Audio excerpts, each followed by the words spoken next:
your Cubs fandom. Tell me a Yes. little bit. Give me the down low on why you became a Cubbies fan.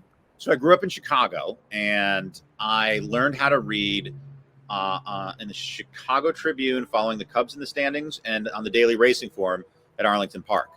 So that was kind of how I was brought up. My favorite player of all time is Andre Dawson. He was the home run king when I was 10 years old, something like that. So that is about as visceral a memory as I have. And, I grew up going to games at Wrigley. I actually grew up going to games at Wrigley and Comiskey, because playing Little League in the suburbs of Chicago, they would take the whole Little League to a baseball game. You can't get a whole Little League into Wrigley, right? It's sold out every game. You're just not going to do it. Comiskey, there was always available seats. So we would go to Comiskey once a year. And then my best friend was a White Sox fan. So I would go to 2 games at Comiskey every year. And then I would go to at least 1 or 2 games at Wrigley every year. And so I jumped the fence that shall not be jumped. And everyone tells me, like, oh, you can't like the Sox and the Cubs. I was like, Harry Carey jumped the fence. Sammy Sosa played on both sides. So just leave me alone here. But it was the home run chase in 98. 2 things happened. I went back to Chicago. My brother was living in Wrigleyville when I was 18. We went to a Cubs game. We missed the first out of the first inning, and the Cubs were down by 5. Like, that's about as Cubs of an experience as you can possibly have. Yeah. We were sitting next to Ronnie Woo Woo in the bleachers. And then the home run chase in 98, steroids be darned. It really did bring baseball back. It's when I fell in love with the sport. Yeah. Yeah.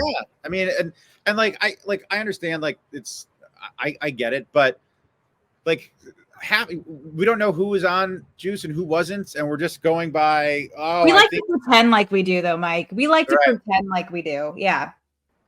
And to me, like, Sammy Sosa has been just given like one of the rawest steals of anybody, right? Like, A-Rod served 2 suspensions for steroids, and he's on TV. And they even had Pete Rose doing shows on Fox, and they like we've got we forgive these guys over here. Like, Sammy never failed a test. I don't pretend that he's some choir boy, but like, come on, like, he was one of the great, he was one of the great home run hitters of all time. He was one of the greatest Cubs of all time. I was like, I love Sammy Sosa. Like, what, like, can we get him back in the loop? I used to practice the Sammy Sosa hop in Little League. I even practiced that. Yeah. Yeah, it's great. So anyway, I'm a diehard Cubs fan. My son, I have a dog. I don't know if I can get him over here. My dog's name is Rizzo, right? Oh, there you go. Well, it got to be a little bit of a cliche of Cub fans naming their pets Wrigley, and my wife really wanted Wrigley. So I wanted to name it either Hawk or Dawson. Mm-hmm. No one was going for that in the household. Rizzo was the only one that stuck. And Rizzo, obviously, I love Anthony Rizzo, but my son, Declan, who is 17 now, when he was playing Little League, he always wore 44, not for Hammer and Hank, for Anthony Rizzo. Anthony Rizzo. And then when he won his Little League championship for his league, he made the last out at first, and he put the ball. I have the video of him putting the ball in his back pocket, like Anthony Rizzo did when they won the World Series in 2016. Oh, I love that. Yeah, so there's a lot of similarity there.